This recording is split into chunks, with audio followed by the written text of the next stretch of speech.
এই মুহূর্তে একটু আবহাওয়ার খবরাখবরই জানতে চাই। আমাদের সহকর্মী ইমন রয়েছেন আরো একটি স্টুডিওতে, তার কাছ থেকে আবহাওয়ার খবর জানতে চাই। ইমন, তামান্না, আপনি যেমনটা বলছিলেন যে কালকে থেকে কিন্তু একটু বৃষ্টিপাত দেখতে পাচ্ছি এবং আবহাওয়া কিছুটা স্বস্তিজনক, আমরা শুরুতে আলোচনা করছিলাম।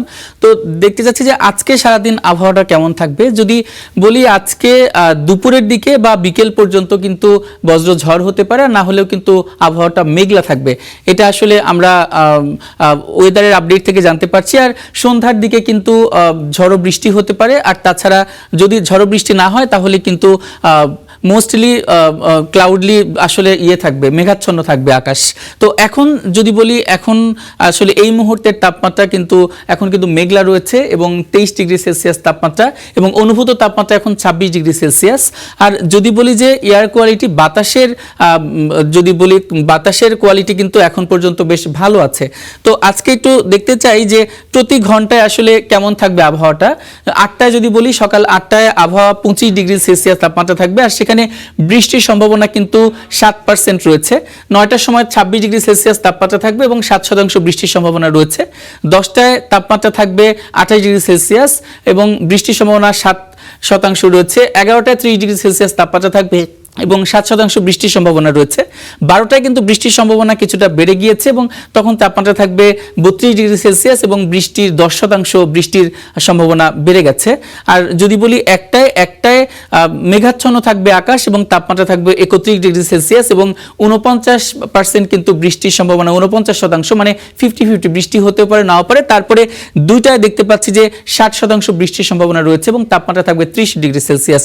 3টায় তাপমাত্রা থাকবে 30 ডিগ্রি সেলসিয়াস, 3টাতেও কিন্তু বৃষ্টির সম্ভাবনা একটু কমে যাবে, 49% বৃষ্টির সম্ভাবনা থাকবে। আবার 4টায় বৃষ্টির সম্ভাবনা বেড়ে যাবে, প্রায় 70% বৃষ্টির সম্ভাবনা কিন্তু 4টায় রয়েছে, তখন তাপমাত্রা থাকবে 28 ডিগ্রি সেলসিয়াস।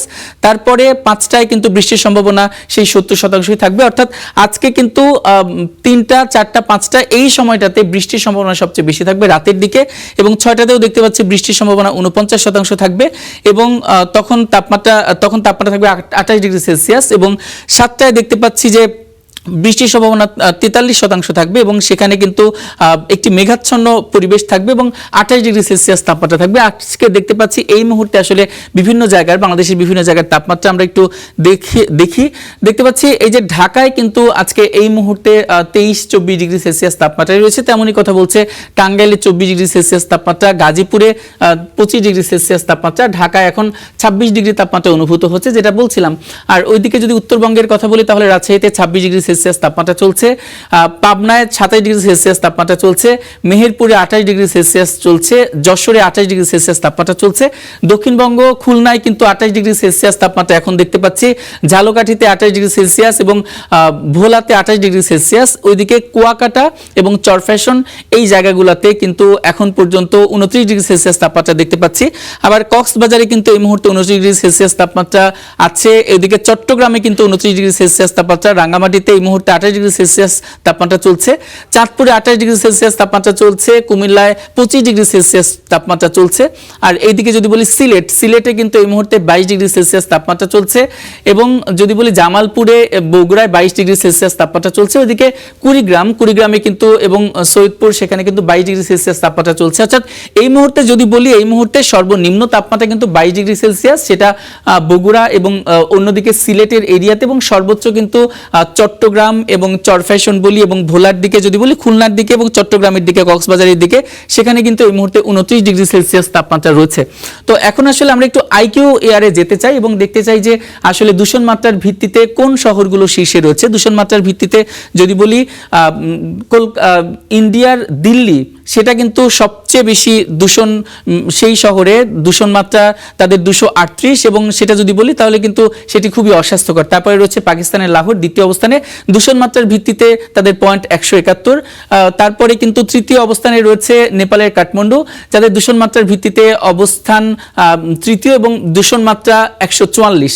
চতুর্থ অবস্থানে রয়েছে কিন্তু চীনের ওহান, যার এখন দূষণ মাত্রা 139, পঞ্চম অবস্থানে রয়েছে চেংডু, চায়নার শহর, যার দূষণ মাত্রা 139। যদি বলি তাহলে কিন্তু আজকে যদি খুবই অস্বাস্থ্যকর অবস্থায় যদি বলি তাহলে ভারতের দিল্লি কিন্তু সবচেয়ে অস্বাস্থ্যকর এবং দূষণ মাত্রা 238, এবং তারপরে কিন্তু একটু অস্বাস্থ্যকর পরিবেশ এটা পাকিস্তানের লাহোরে, তারপরে কিন্তু সেনসিটিভ গ্রুপসের জন্য কিংবা যাদের ইস্যুজ রয়েছে তাদের জন্য কিন্তু আবহাওয়াটা দূষিত, এরকম বেশ কিছু শহর রয়েছে। তবে আজকে একটি চমক এবং সুখকর খবর হচ্ছে বাংলাদেশ কিন্তু শীর্ষ 10-এও নেই দূষণ মাত্রার ভিত্তিতে, শীর্ষ 20-এও বাংলাদেশের অবস্থান দেখতে পাচ্ছি না। বাংলাদেশের অবস্থান আজকে শীর্ষ 30-এর মধ্যেও আসলে আজকে বাংলাদেশের অবস্থান দূষণ মাত্রার ভিত্তিতে দেখতে পাচ্ছি না। সেটা কিন্তু আমাদের জন্য নিশ্চয়ই একটা সুখকর খবর। বাংলাদেশের অবস্থান কিন্তু বেশ খানিকটা পিছিয়েছে।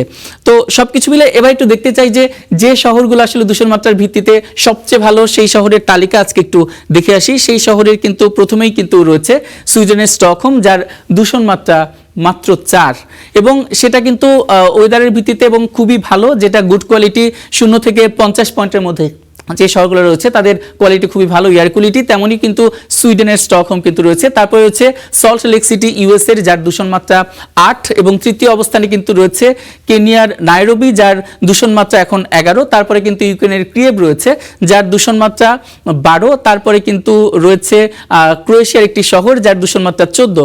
তো সব মিলিয়ে যদি বলতে চাই যে ঢাকার পরিবেশ এবং ঢাকার আবহাওয়াটা আজকে কিন্তু বেশ খানিকটা ভালো। যেমনটা বলছিলাম যে আজকে কিন্তু তাপমাত্রাটাও খুব বেশি না, এবং ঢাকা না, ঢাকার বাইরেও বিভিন্ন শহরগুলোতে আমরা দেখলাম তাপমাত্রা কিন্তু এখন পর্যন্ত সহনীয় মাত্রায় রয়েছে, এবং গোটা বাংলাদেশেই আজকে বিভিন্ন জায়গায় বিভিন্ন মাত্রায় কিন্তু বৃষ্টি হয়েছে, তার ফলে স্বস্তিদায়ক অবস্থাও কাজ করছে। তারপরে কিন্তু যে দূষণ মাত্রার ভিত্তিতে যদি বলি তাহলে কিন্তু শীর্ষ 30-এর মধ্যেও ঢাকার অবস্থানটি নেই, সেটা আমাদের জন্য নিশ্চয়ই সুখকর।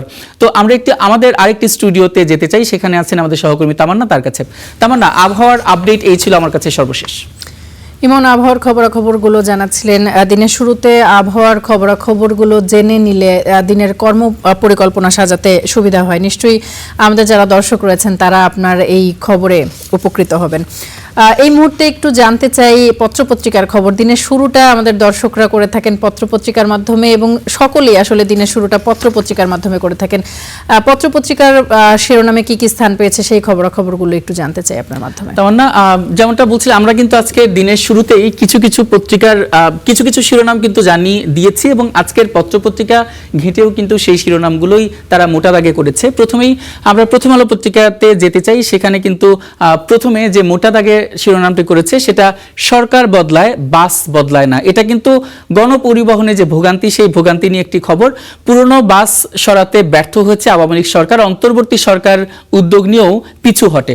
তো গত 1.5 দশক ধরে 5 বার সরকার পরিবর্তন হয়েছে, কখনো আওয়ামী লীগ এসেছে, কখনো অন্তর্বর্তী সরকার এসেছে, তারপর বিএনপি এসেছে, কিন্তু এই যে ফিটনেসবিহীন বাস যে ঢাকার বিভিন্ন রাস্তায় চলে সেই বাসের আসলে কোনো পরিবর্তন হয়নি। এখানে আমরা কয়েকটি বাসের ছবি দেখতে পাচ্ছি যেগুলো আসলে এক দেখায় বলা যায় খুবই ফিটনেসবিহীন। একটা বাসে আমরা দেখতে পাচ্ছি দড়ি দিয়ে বাঁধা হয়েছে তার পিছু অংশটা, এবং প্রত্যেকটাতেই দেখতে পাচ্ছি যে তাদের বেশ কিছু অসঙ্গতি রয়েছে, সংস্কার দরকার। সেই বাসগুলোর সংস্কার দরকার, অসঙ্গতি রয়েছে, সেখানে কিন্তু জনদুর্ভোগ সৃষ্টি হতে পারে, দুর্ঘটনাও ঘটতে পারে। সেই সব বাসই কিন্তু এখন হরহামেশা আমরা ঢাকা শহরের বিভিন্ন রাস্তায় দেখতে পাই। তেমনিভাবে তারা লিখেছে যে রাজধানী সড়কে চলাচলকারী বাস এগুলো, এবং কোনোটির কাঠামোর পেছনে ভাঙা অংশে সেখানে দড়ি বা রশি বা শিকল বেঁধে রাখা হয়েছে, কোনোটির কাঠামোর এক অংশ ঝুলে গেছে, এবং বহু পুরনো এই বাসগুলো কালো ধোঁয়া ছেড়ে দূষিত হচ্ছে বায়ু। এটা কিন্তু 12 এপ্রিলের একটি ছবি। এটা ঢাকার মিরপুর, গুলিস্তান এবং উত্তরার আজমপুর, অর্থাৎ 3টা এরিয়ার কিন্তু ছবি তারা দিয়েছে, এবং প্রত্যেকটা এরিয়াতেই এই ধরনের বাস কিন্তু চলাচল করছে। এবং 2010 সাল থেকে এসব পুরনো এবং ফিটনেসবিহীন বাস কিন্তু যাতে না সড়কে চালানো হয় সেজন্য বারবার বলা হচ্ছিল, কিন্তু তারপরেও বলছে, যেমন সেটা শিরোনাম যে বারবার সরকার বদলাচ্ছে কিন্তু তারপরেও কিন্তু ফিটনেসবিহীন বাস রাস্তা থেকে সরছে না। তাদের আরেকটি শিরোনাম আমরা একটু দেখতে চাই, সেটা মধ্যপ্রাচ্যের যুদ্ধ নিয়ে তারা করেছে। মধ্যপ্রাচ্যের যুদ্ধ নিয়ে তারা আরেকটি শিরোনাম করেছে। তবে গতকাল একটি খুবই ইন্টারেস্টিং ঘটনা ঘটেছে, সেটা হচ্ছে নৈশভোজের সময় ওয়াশিংটনে কিন্তু আসলে গুলির শব্দ শোনা যায়। সেখানে আমরা দেখতে পেরেছি যে ডোনাল্ড ট্রাম্প এবং ফার্স্ট লেডি তাদের কিন্তু সরিয়ে নেওয়া হচ্ছে, এবং ওখানে যে গুরুত্বপূর্ণ ব্যক্তিবর্গ ছিলেন তাদেরও কিন্তু সরিয়ে নেওয়া হয়েছিল। ওয়াশিংটনের হিলটন হোটেলে সেটা কিন্তু নৈশভোজের সময় গুলির শব্দ শোনা যায়, তখন কিন্তু ডোনাল্ড ট্রাম্পকে সরিয়ে নেওয়া হয়েছিল এবং সরিয়ে নেওয়ার একটি ছবি কিন্তু তখন দেখা যাচ্ছে ট্রাম্পকে কিভাবে সরিয়ে নেওয়া হয়েছিল। একটু ভিতরে বিস্তারিত পড়ি। যুক্তরাষ্ট্রের ওয়াশিংটন ডিসির একটি হোটেলে নৈশভোজের সময় গুলির শব্দের পর জরুরি ভিত্তিতে ডোনাল্ড ট্রাম্প এবং ফার্স্ট লেডি মেলানিয়া ট্রাম্পকে নিরাপদে সরিয়ে নেওয়া হয়েছিল এবং সেখানে কিন্তু 2600 অতিথি ছিলেন এবং জাঁকজমকপূর্ণ একটি অনুষ্ঠানে কিন্তু বিকট আওয়াজ শোনা গিয়েছিল এবং গুলির শব্দের পরপরই কিন্তু সিক্রেট সার্ভিস এজেন্টরা একটি কক্ষে কিন্তু ডোনাল্ড ট্রাম্পকে সরিয়ে নেওয়া হয়। তারপরে কিছুক্ষণ পরে প্রতিরক্ষা মন্ত্রী পেট হেগসেট সহ ঊর্ধ্বতন কর্মকর্তাদেরও সরিয়ে নেওয়া হয়েছিল এবং এই ব্যাপারটি নিয়ে কিন্তু সোশ্যাল মিডিয়া এবং সামাজিক যোগাযোগ মাধ্যমে কিন্তু বেশ ছয়লাভ হয়ে গেছে এবং গতকাল থেকে আমরা দেখতে পাচ্ছি। তারপরে তারা একটি কূটনৈতিক প্রচেষ্টা এবং মধ্যপ্রাচ্যে আবারও পাকিস্তানে যাচ্ছেন আব্বাস আরাকচি, তারপরে যাবেন রাশিয়ায়। এই ব্যাপারটি নিয়ে কিন্তু একটু জলঘোলা তৈরি হচ্ছে যে আসলে পাকিস্তানের ইসলামাবাদে কেন যাওয়া হচ্ছে। এর আগে আমরা দেখেছিলাম যে শনিবারেই কিন্তু পাকিস্তান ত্যাগ করেছিলেন যদি তেহরানের এবং ইরানের প্রতিনিধিরা, তারপরে কিন্তু সেখান থেকে ডোনাল্ড ট্রাম্পও কিন্তু তাদের প্রতিনিধিদের সরিয়ে নিয়েছিল। তারপরে আব্বাস আরাকচি যাচ্ছেন পাকিস্তানের ইসলামাবাদে, তারপরে সেখান থেকে তিনি রাশিয়া যাবেন। তবে ডোনাল্ড ট্রাম্প বলছে যদি ইরান যুদ্ধ সমঝোতা করতে চায় বা যুদ্ধ বিরতি বা দীর্ঘস্থায়ী যুদ্ধ বিরতি করতে চায়, সমঝোতায় আসতে চায়, তাহলে কিন্তু যুক্তরাষ্ট্রকে বলতে পারে, তারপরে কিন্তু সেখানে আলোচনা হতে পারে। কিন্তু আব্বাস আরাকচি পাকিস্তানে যাওয়ার পর সেখান থেকে রাশিয়ায় যাবেন। আরেকটি ব্যাপার, সেটা যুক্তরাষ্ট্রের 2 জন শিক্ষার্থী নিহত হয়েছে, সেটা আমরা কিছুদিন যাবৎ সংবাদ মাধ্যমে দেখছি। তো সেখানে আসলে নাহিদা সুলতানা এবং জামিল আহমেদের কিন্তু মৃতদেহ পাওয়া গেছে, কিন্তু নাহিদা সুলতানা বৃষ্টির মৃতদেহ কিন্তু এখনো পাওয়া যায়নি। কিন্তু তার পরিবার শেষবারের মতো দেখতে চান যে যুক্তরাষ্ট্রের ফ্লোরিডায় অঙ্গরাজ্যে তারা নিহত হয়েছিলেন এবং তাদের উদ্ধারে কিন্তু কাজ চলছে, সেই ব্যাপারেই কিন্তু একটি শিরোনাম করেছে। আরেকটি সংসদে বিল পাস হচ্ছে, এমপিদের শুল্কমুক্ত গাড়ি আমদানির সুবিধা বাতিল হচ্ছে, সেই ব্যাপারে কিন্তু একটু বিল পাস হয়েছে, সেই ব্যাপারেই তারা আরেকটি শিরোনাম করেছে। আরেকদিকে হামে যে আক্রান্ত হচ্ছে শিশু এবং প্রায় 64 জেলাতেই হামের প্রকোপ ছড়িয়ে পড়েছে, সেই ব্যাপারে একটি শিরোনাম করেছে যে হামে আক্রান্ত 8 মাস বয়সী ইরফান আহমেদকে কুষ্টিয়া থেকে ঢাকার ডিএনসিসি হাসপাতালে ভর্তি করা হয়েছিল। 5 দিন পর নেওয়া হয় ঢাকার শিশু হাসপাতালে, সেখানে চিকিৎসার অবস্থায় মারা যায় শিশুটি এবং তারপরে তার মায়ের অবস্থাটা আমরা একটু দেখতে পাচ্ছি যে আসলে তারা খুব শোকে আচ্ছন্ন রয়েছে, সেই ব্যাপারটি। তারপর একটু সমকাল পত্রিকা একটু আসতে চাই। তাদের প্রথম যে শিরোনামটি, সেটা কৃষকের ধান দুঃখ ছড়াচ্ছে কৃষকের সংসারে। তো কৃষকরা এই যে খরা হচ্ছে এবং এই যে অসময় একটি তাপমাত্রা, তার ফলে কিন্তু এবং ডিজেল এবং তেলের দাম বৃদ্ধি, সবকিছু মিলে কিন্তু কৃষকরা একটু চাপে রয়েছেন, সেই ব্যাপারে তার একটি শিরোনাম করেছে। তারা উৎপাদন খরচ আসলে কৃষকদের উঠছে না, যে পরিমাণ তেলের দাম বেড়ে গেছে এবং এখন কিছুদিন আগে, আজকে তো বৃষ্টি হলো, কিছুদিন আগে দেখলাম যে দীর্ঘ সময় ধরে একটু খরা ছিল, তখন কিন্তু সেচ দিতে হয়েছে, আরেকদিকে কিন্তু বিদ্যুৎ বিভ্রাট, সব মিলিয়ে কিন্তু কৃষি উৎপাদন কিছুটা কমে যাওয়ার একটু সম্ভাবনা রয়েছে। তো সেখান থেকে কিভাবে খরচ হচ্ছে না, তারা একটু বিস্তারিত লিখেছেন যে ঋণের চাপে ধান কেটেই বিক্রি এবং বাজারে অতিরিক্ত সরবরাহ করা হচ্ছে এবং সরকারি ক্রয় দেরিতে শুরু এবং চাল বেশি কেনায় কৃষক লাভ পাচ্ছে না, এটা একটু দেখতে পাচ্ছি। কৃষকের দুঃখের কথা তার একটি শিরোনাম করেছে। আরেকটি ব্যাপারে, সেটা হচ্ছে দায়ীদের বিচারের রাস্তায় আওতায় আনতে হবে। এটা কিন্তু বেশ কিছু, এই যে যুক্তরাষ্ট্রের নাহিদা সুলতানা বৃষ্টি এবং জামিন লিমনের কথা যেটা বলছিলাম, যে আসলে তাদের ব্যাপারে কিন্তু তারা একটি শিরোনাম করেছে যে আসলে যারা আসলে এদের হত্যার জন্য দায়ী, তাদের কিন্তু বিচারের আওতায় আনা হবে এবং সেখানে কিন্তু যুক্তরাষ্ট্র কিন্তু বেশ ভালোভাবেই তাদের বিচার কাজ চালানোর জন্য এগিয়ে যাচ্ছে, সে ব্যাপারে শিরোনাম করেছে। আরেকটি শিরোনাম হচ্ছে একদিনের ব্যবধানে আরেক বিএনপি নেতাকে গুলি করে হত্যা। তো আরেকটি হচ্ছে রাউজানে 21 মাসে মোট 23 জনকে খুন করা হয়েছে, সে ব্যাপারে একটি শিরোনাম করেছে। একটু যুগান্তরের পাতায় যেতে চাই। যুগান্তরে আজকে তারা কি শিরোনাম করেছে, যুগান্তরের পাতায় যদি দেখতে চাই তাহলে প্রথমে কিন্তু তাদের একটি শিরোনাম, সেটা হচ্ছে পাল্টি চাপের কৌশলে ক্ষমতাসীন এবং বিরোধী দল এবং কঠোর অবস্থানে যাবে না কেউ।